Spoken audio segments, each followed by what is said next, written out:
another edition of Busy MC TV, where I bring you hot interviews, hot music, and dope commentary on the stories day to day that we see throughout the week. Got something for y'all tonight, man. You know, we're gonna talk about the software entrepreneur John McAfee, who died in a Mexican prison. Wow. Rich as he was. And also tonight, we're gonna go way beyond Tulsa, Oklahoma. We're gonna go to the design destruction of how they wiped out black towns back long ago, the flooding. This has to be said.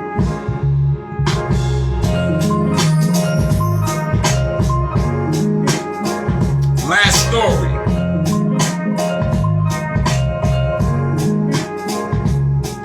White supremacist group ran away from the people of Philadelphia. Police say.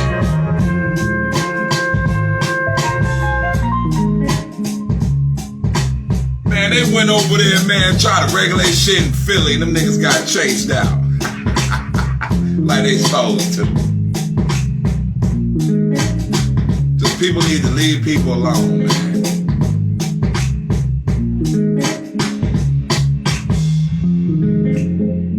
Shout out to the motherfuckers who stood their ground out there and ain't let them out there with that bullshit. Tell y'all, these babies ain't having it.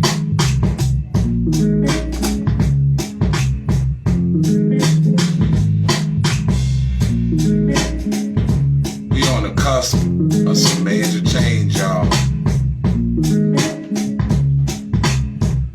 All y'all old niggas who don't understand the frustration and the plight of these babies, you gonna get ran the fuck over, OG. It ain't happening no more.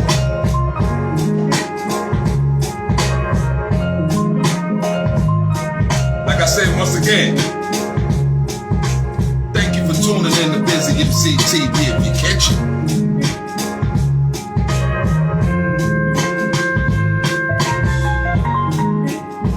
Shout out to my dad, man.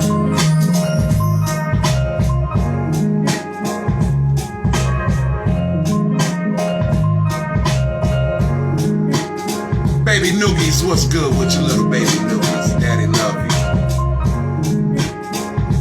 See, I got your shirt on, Pharaoh's Legacy, little baby. So without further ado, man, I'ma do what I do. Bring these stories and bring my commentary like you be hearing me.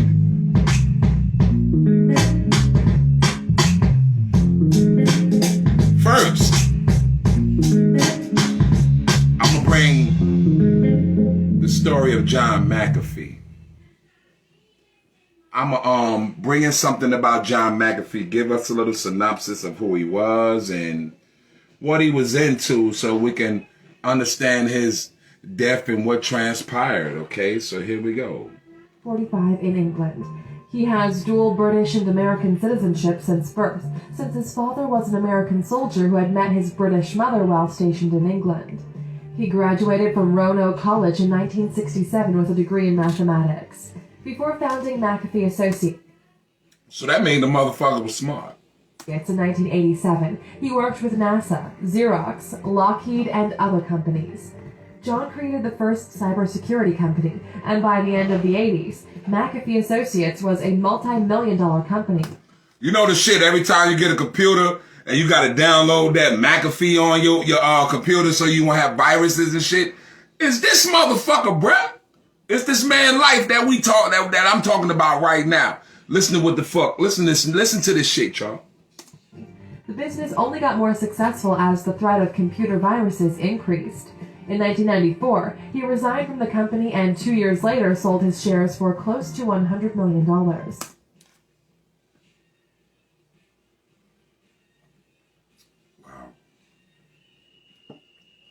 This man created a company and sold the shares for $100 million fucking His life has taken several turns since then, which include living in Belize, being wanted for and questioned in a murder case, acting as a fugitive, being accused of various crimes, establishing a company called Future Tense Central, running for president, and acting as the CEO of MGT Capital Investments. That's why he was killed, ladies and gentlemen. When America can't control you with that much money, and I'm sure it wasn't just 100 million he just had. If America can't control you with that much money, bruh, and you developing that much power, and you understanding and showing the American government that you don't rock with them, the assassins is coming out. And in 2018, he stepped down from MGT to focus on cryptocurrencies. The fact that he invented the first cybersecurity software is probably one of the least interesting things about this prominent tech figure. The most least interesting is more. So, let's take a closer look now at the 15 things you didn't know about John McAfee. Number 1. The company he founded was sold to Intel for $7.7 billion. What? This man sold that shit. I'm sorry, it wasn't just no M's, nigga. This was B's, nigga. This nigga sold this company for B's, nigga. Back in 2011. In 2011, he was that rich. McAfee Associates was purchased by Intel for $48 a share in a deal that totaled $7.68 billion. However, John resigned from his company in 1994 and sold his shares 2 years later, so he did not personally profit from the multi-billion-dollar sale. So they cut him out. And I said he didn't get much like they said, but he got something. Bitch got something. Then in 2016, Intel sold a majority stake of McAfee to the investment firm TPG for $4.2 billion. Number 2. He called McAfee the worst software on the planet. When asked whether he uses the internet security software that bears He created it, but he said it was the worst. Let's say, hold on, let's hear this. his name, John says that he takes it off his devices because he finds it too annoying. When Intel announced in 2014 It is kind of annoying. that they were changing the name of the software from McAfee to Intel Security, John said, "I am now everlastingly grateful to Intel for freeing me from this terrible association with the worst software on the planet." Damn, his own shit. Continues to bear his name. Number 3. He doesn't believe in intellectual property. McAfee doesn't think that ideas can be owned, so he doesn't believe in intellectual property rights or laws. I don't know. I kind of believe in intellectual properties and shit like that. Now, that's kind of controversial when you're talking to Busy on that shit, bro. Proof of this can be seen on the packages of his first antivirus software. But yeah, I kind of got a point with him. I kind of got a point with him because in order to make my show successful, I have to tap into some of these energies and some of these artists and their music. But then I can't tap into energy because their copyright strike me. So he kind of got a point with that. Each package clearly contained the words, "Please steal this software." Number 4. He claims he is the most popular hacking target. McAfee has stated that being the developer of the first commercial antivirus program has made him one of the most popular hacking targets in the world.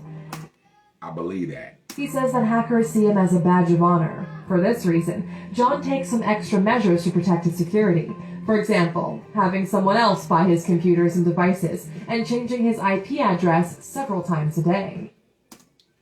Smart ass man. What a smart ass motherfucker man there. That's a smart guy there, bro. He let other niggas buy his computers and set his computer up. Come on, man. He ain't no dumb motherfucker. Called the Cyber Party. In 2015, McAfee announced that he would be running for the 2016 United States presidential election. That's why he was targeted, bro. If this man become president, he'll change a lot of shit. He's smart. He's smart, man. As the candidate of the newly formed Cyber Party, which John himself founded. The party was focused on opposing government surveillance, as well as other cybersecurity and online privacy issues. Wouldn't you get behind that? After a few months, however, John abandoned his new party and instead sought the Libertarian Party nomination, but he lost out to Gary Johnson. Number 6. His first business was focused on selling magazine subscriptions. While John was in college, he came up with the idea for his first business. He always was hustling, man. He always was hustling big. That's an inspiration to us all. Learn how to hustle big. Don't hustle small. Which was selling magazine subscriptions door to door. He would tell each person they won a free subscription, but just had to pay a small shipping and handling fee. In actuality, the fee cost more than the subscription itself, but John said that many people fell for the ruse because of his confidence, and I used to sell books and magazine subscriptions and shit. I used to do that. Remember that terror? Remember we used to do that? I used to beat niggas on the head with that shit. He made a fortune. Number 7. He used to be addicted to LSD and cocaine. It's a big problem, too. After college, McAfee began to regularly take LSD and snort cocaine. While working at Missouri Pacific Railroad in St. Louis, he would drop acid every morning before work, and then he was in charge of routing trains all day. That's called white privilege. These motherfuckers around here trading millions and gazillions of dollars each day on the stock market and all them niggas in there. I mean, these are the people that's controlling the money of the free world, and they be getting skied. One day, he was introduced to a new psychedelic drug called DMT. He snorted a line of the drug and didn't feel any effects, so he decided to snort the whole bag, even though he was at work. This resulted in him running outside and hiding behind a trash can for hours, hearing voices and experiencing other hallucinations. Unsurprisingly, he never went back to that job. Later, when he was working as the director of engineering for a company, he ain't go back because his ass was embarrassed. You taking some shit like that, some DMT, something you never took before, and it got you high behind a trash can. You see, bro. He would snort cocaine at his desk and sell it to his coworkers. He would also drink a bottle of scotch every day. His wife left him. He lost his job, and he was living like a hermit in his house when he decided to get help. He went to his first Alcoholics Anonymous meeting back in 1983 and claims to have been sober ever since. Number 8. He has been sued over 200 times since starting McAfee Antivirus. Not right now, baby. John says one of the things he dislikes most about America is that anyone who is wealthy gets sued a lot. That's true. Anybody who got money in this country, like I said, this is a police state. You can get sued for looking at a fat ass. You can be sued for looking at a pair of big ass titties and be like, damn. You can get sued. Watch yourself, fellas. Rich fellas. Been sued over 200 times since creating McAfee Antivirus, and he says he's never had less than 5 lawsuits ongoing at the same time. Number 9. Just like Biggie said, more money, more problems. What a true ass song, man. I'm gonna bump that shit when the show is over. Net worth peaked in 2007 at $100 million. Cause the more I get, the more me and my wife, we get busy, the more problems we get, the more motherfuckers come. John made a sizable amount of money from his time with McAfee and his other business dealings. And them niggas think to become a sun rolling, I'm doing my thing, I'm doing good. They think we rolling, bro. Well, we doing good, but you can't ask me for nothing right now. I'm not giving it up. Investments. By 2007, his net worth had peaked to $100 million.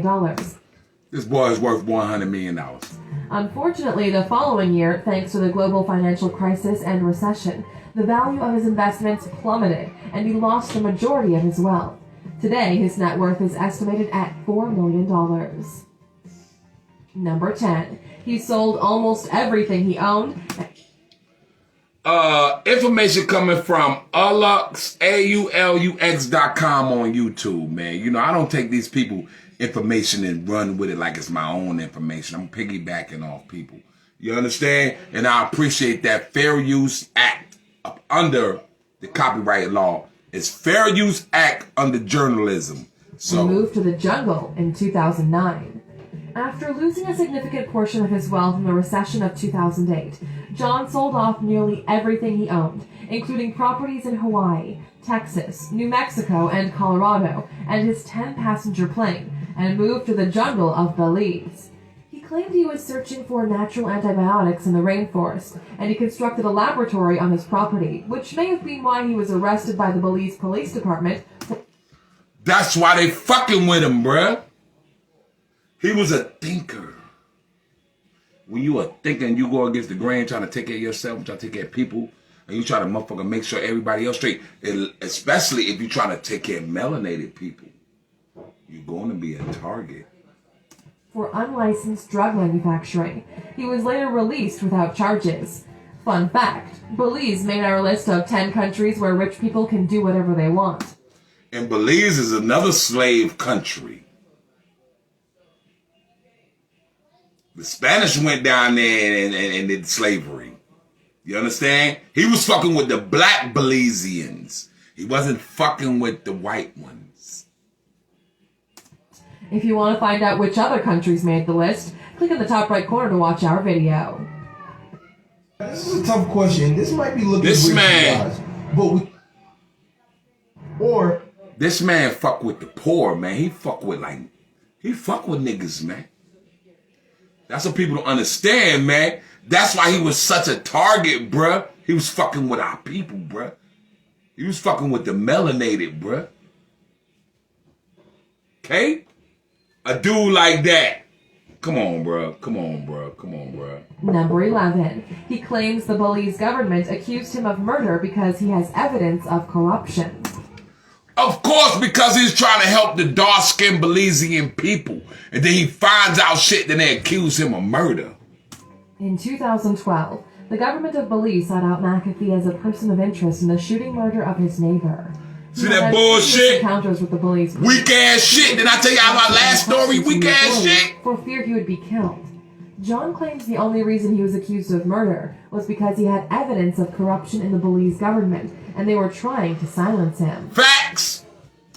Facts, my nigga.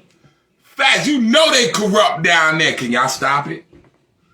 Can y'all stop it? Don't believe the media and all that shit when they tell you about this man. This was a good motherfucking nigga, bro. Number 12. He invented observational yoga. If you hate exercise, the form of yoga that McAfee invented is probably perfect for you. While he was in Belize, he charged people $200 a month to watch other people do yoga with the idea that if you watch a person move in a certain way, you'll subconsciously want to move that way yourself as you go about the rest of your day. John claimed that there's scientific basis to... Why you think they had the music industry? Why you think they had the movie industry? So you can emulate these stars. He was on to some shit. This, saying that through osmosis, if you watch others be active, it will impact you as well. He calls this observational yoga, and he actually thought about franchising. You watching your people get on. You watching your people do videos. You watching your people shine. Wouldn't that motivate you to save your money and put your money in your own self and shine? The idea at one point. Number 13. He lives in Lexington, Tennessee. In early 2015, after years of being on the run, John settled down with his wife in a small town called Lexington in the mountains of West Tennessee. And that was his downfall, because he settled down with a melanated woman. I mean, yo, bro. I'm sure this lady don't want to be white. But he settled down with a melanated woman who saw his heart. Like I said, white people that fuck with black people, sometimes, man, the heart be good. We looking at it as swirling. We looking at how some niggas want to fuck a white girl, but we know that's bullshit and it's fucked up how shit going on like that. But sometimes when people get together, it's genuine, man. I think with this situation, this shit was genuine because she fucked with this nigga at his lowest. See, the house is well secured, and John said he's ready to defend his property with a security detail, pit bulls, and an arsenal of guns. Number 14. Johnny Depp has been cast to play him in an upcoming film. Go get somebody else. Johnny Depp is not a good nigga to put to play him. Just because he played that dope head when he had and what I forgot that movie was called. But he played a dope head who started selling cocaine in America. Nah, get that shit to somebody else. Johnny Depp has been cast to play John McAfee in a biopic about him called King of the Jungle that is based on McAfee's wild experiences living in the jungles of Belize and the experience of a wired... You know what? He might can do it. He might can pull it off. Cause I'm looking at both of them. Magazine reporter who went to Belize to interview John but ended up getting pulled into his world. The directors who previously directed Man on the Moon and Crazy Stupid Love say the story will revolve around paranoia, machine guns, sex, and murder. Number 15. He met his wife the day after he got deported from Guatemala. When John fled Belize being wanted for murder, he headed to Guatemala to seek political asylum. His request was denied, and he was arrested for entering Guatemala illegally. See how they was fucking with him, man? He was fucking with the people, bruh. That's why he was public enemy number one. He's fucking with the people. He was supposed to be deported back to Belize, but after he faked 2 heart attacks, it was decided he would be sent straight back to America. He landed in Miami in December 2012, and the next day he met his future wife, Janice. She was working as a prostitute at the time, and John felt... You see how they try to diss the black woman? She was working at a prostitute. She was down on her luck. And this rich motherfucker, this bitch with all these means, found her. God bless him. Fuck the media, nigga. Like she deserved a new start. Janice, who is 37 years younger than John, says that he's given her a new home and a new meaning in life. And that's what most black people need, a new lease on life, because America breaks us down. That lady probably was forced to sell her body through her parents' mishaps or whatever happened, because they don't give black people opportunities. Now that you've learned some more about John McAfee, we'd like to know, which fact about his life do you think is the most surprising? What do you think is the most surprising? Don't nothing surprise me. When a motherfucker man learn about the world. When a motherfucker man learn about the world and he goes and understands that he has to help the people. And he marries one of the very people that needs the fucking help in the world. Bro. That man didn't get a chance to touch the surface of what he wanted to do in life, bro. They stopped him before that, bro. I know he would have did some good with the black community, bro. I may be wrong, but what I'm seeing, bro, I'm impressed. I'm not impressed with the drugs and things, because you know white men, they do drugs. They susceptible to the LSD and the DMT and the crack and the shooting the needles and shit. And black man do it through learned behavior. You understand? He had a good life, man. He didn't have to do what he did, but he was also a target because he helped the people. All right? And they saying now that this man committed suicide in a Mexican prison. I don't think with all that money and a loving wife like that recently, that he'll want to commit suicide.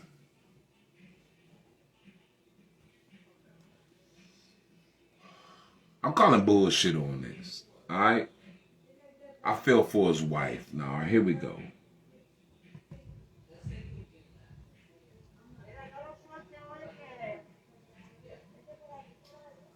He has a Mexican lawyer. I guess. I don't know how that works.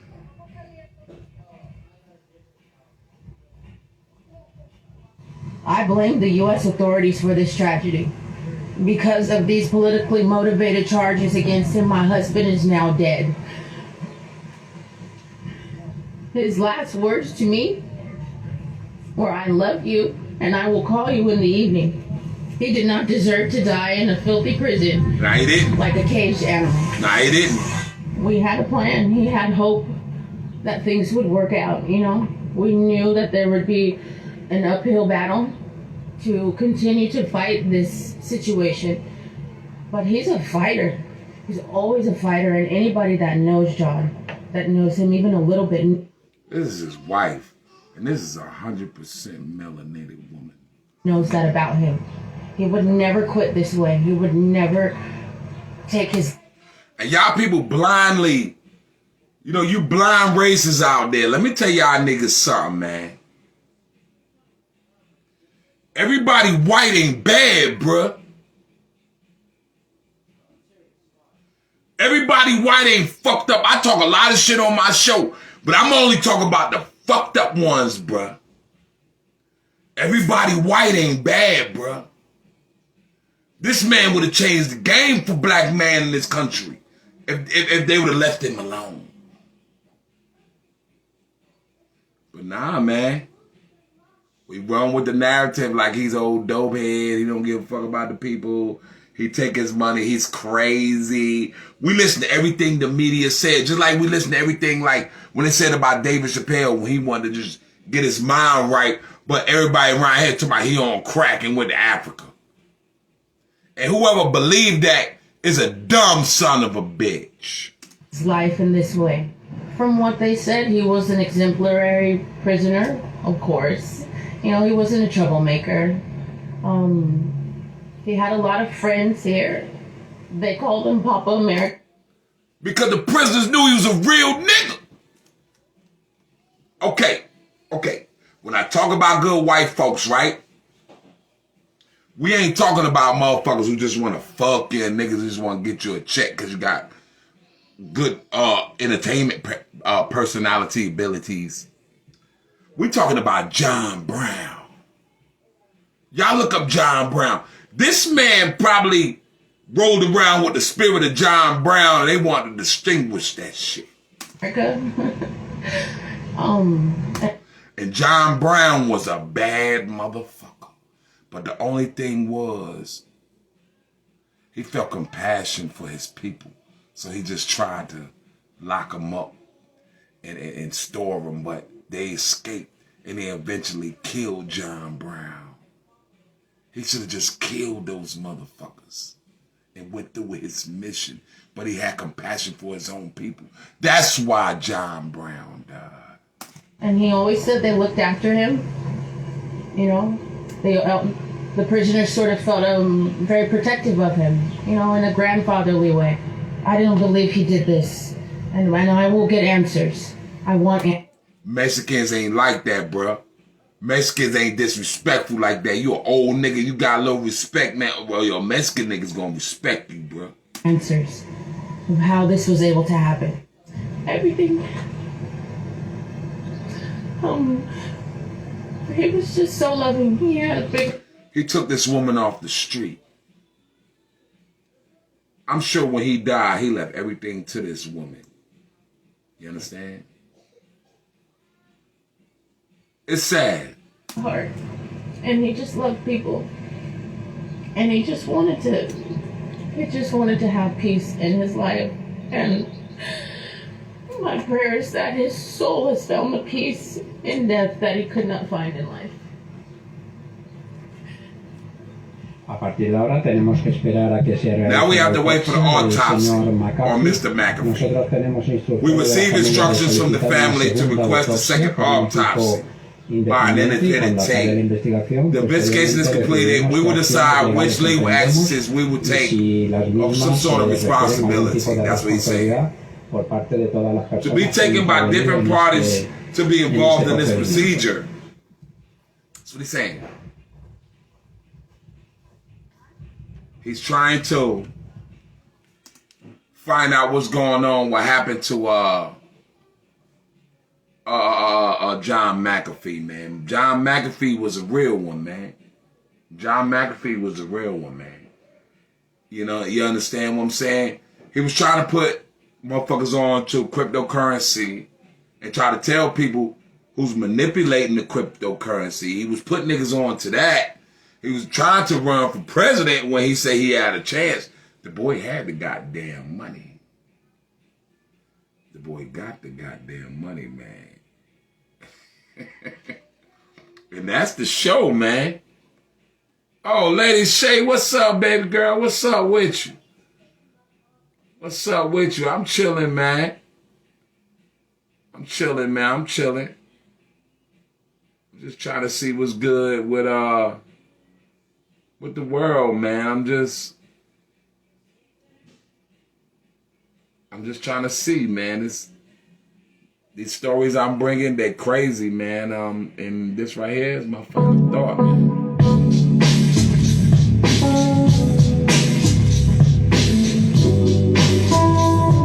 Man.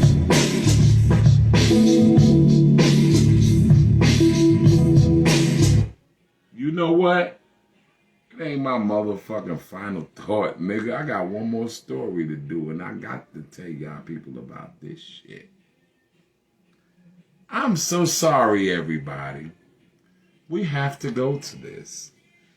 We're talking about how, I'm not going to cheat my listeners. Because I got something to do, and I'm rushing, okay? You hear the Michael Jackson playing in the background. Echo and my kids in there playing the Michael Jackson. They want me to come in there and dance Michael Jackson. But hold on. We're going to hold that up for a minute. Daddy be in there in a minute. But we got to, right, like, check this out. You heard about Tulsa, Oklahoma, and the Black Wall Street burning. But we got shit way beyond that. We have the secret history of flooding black towns to make lakes. You guys probably know some of these lakes, man. You go swimming in them. You might go do a cookout by these motherfuckers, bro. You're not gonna do it no more. Check what I found. Courtesy of Amber Ruffin, no relation. My last name is Ruffin. The Amber Ruffin Show, no relation. She's coming. She's on YouTube. Check her out, man. Black people, dope show. All right, here we go.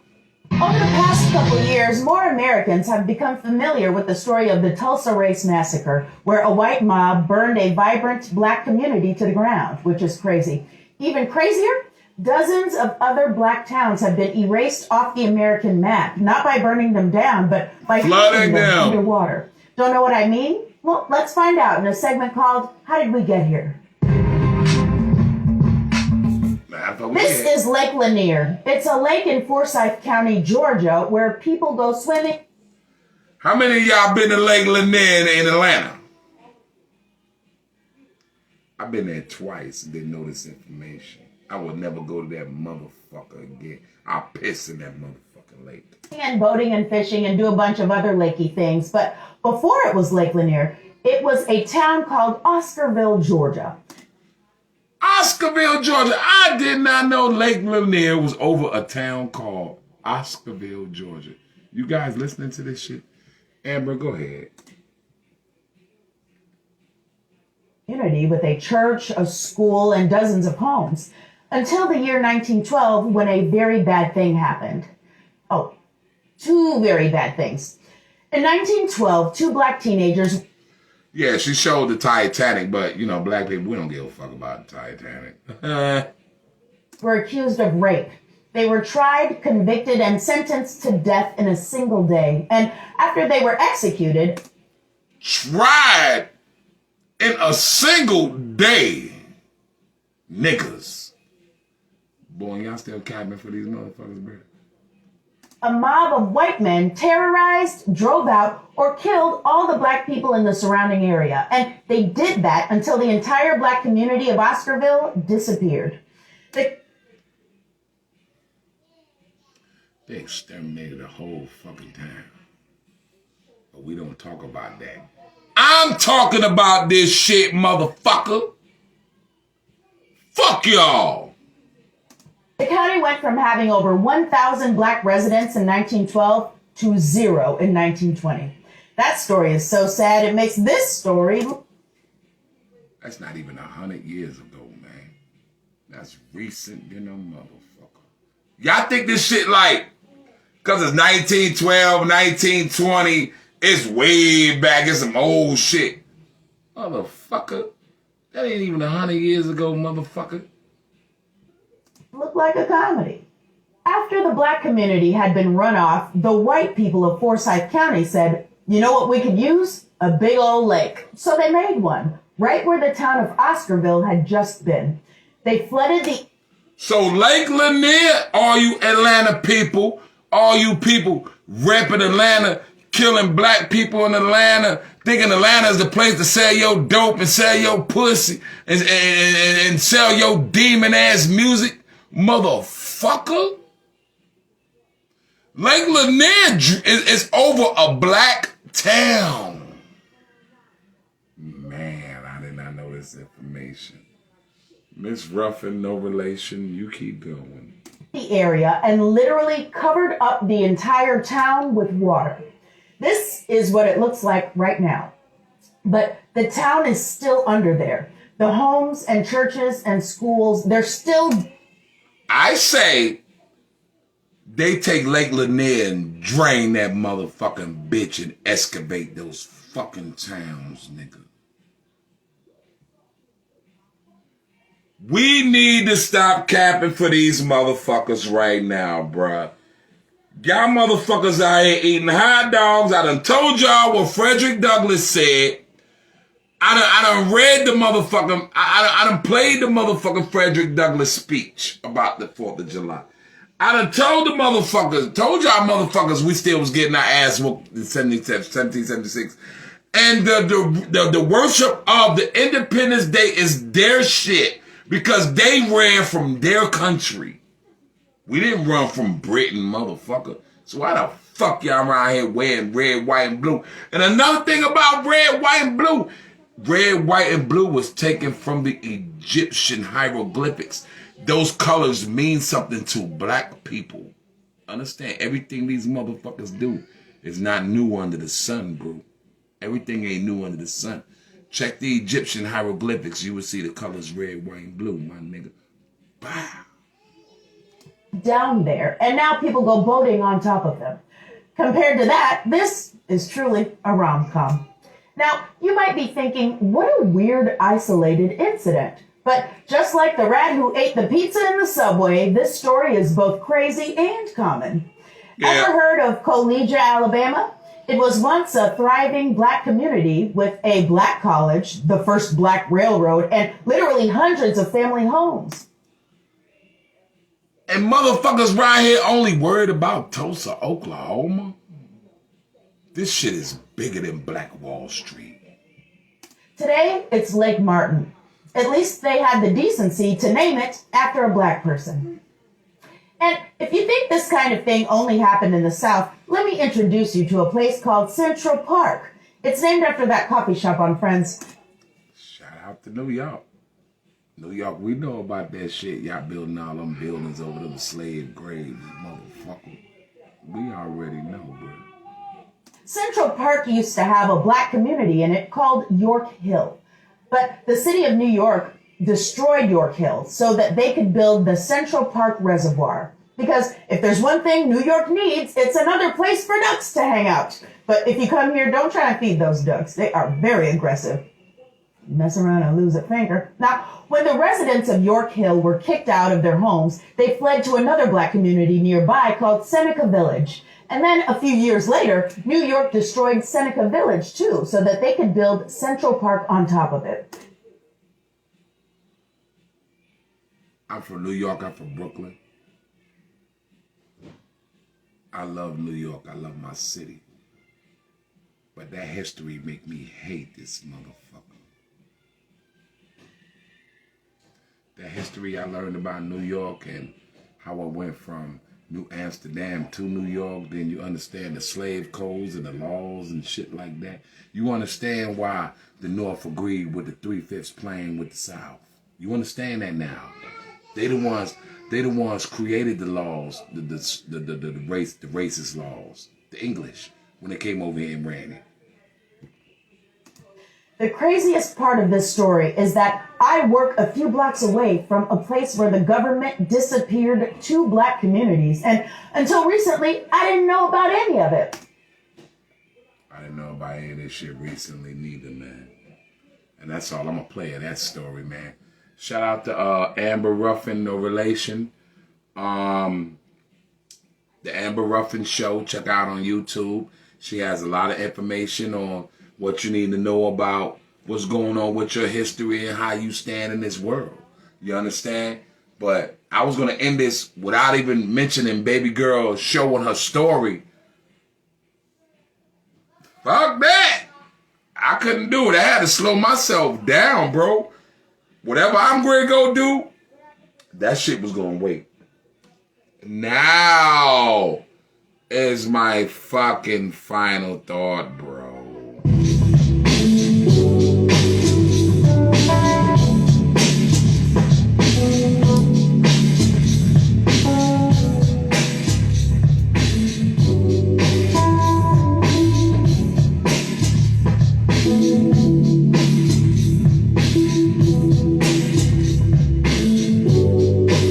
Y'all, man, again, man, for tuning in to another episode of Busy MC TV.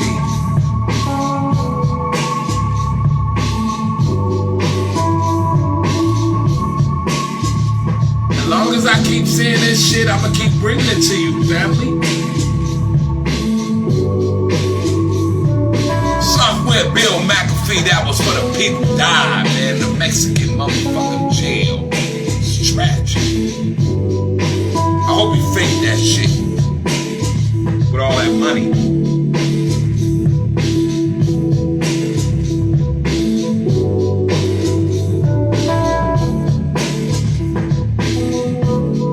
Tulsa, Oklahoma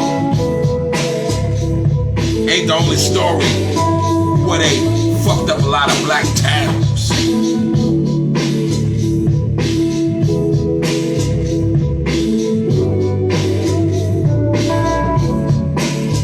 And them white supremacists, man.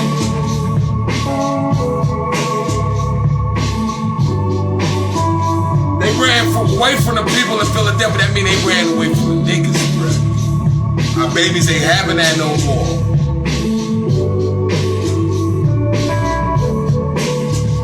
You keep that bullshit to yourself and you get fucked up. This is America. You can believe what you want to believe. You can raise the kind of flag you want to raise.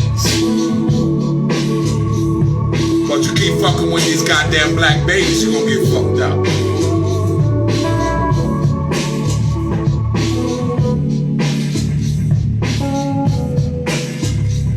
I'm just living life, man. I ain't even want to play that white supremacist story because that's what the fuck we need to be doing.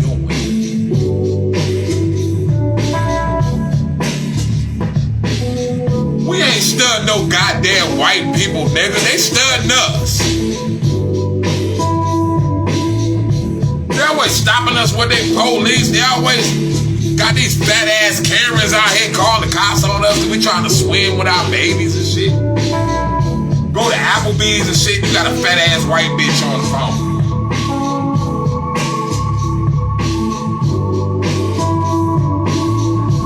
I'll stop talking like this if the shit change.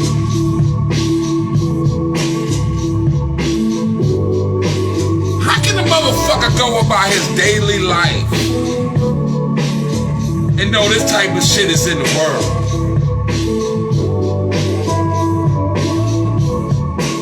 Like I said,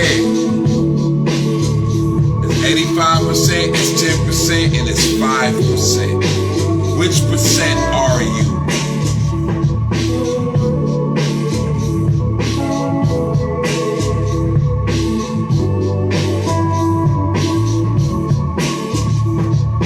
Black man first, any other thing else is last.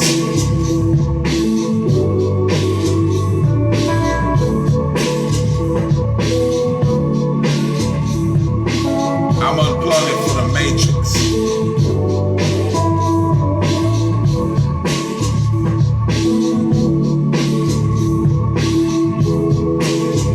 Y'all be safe, man.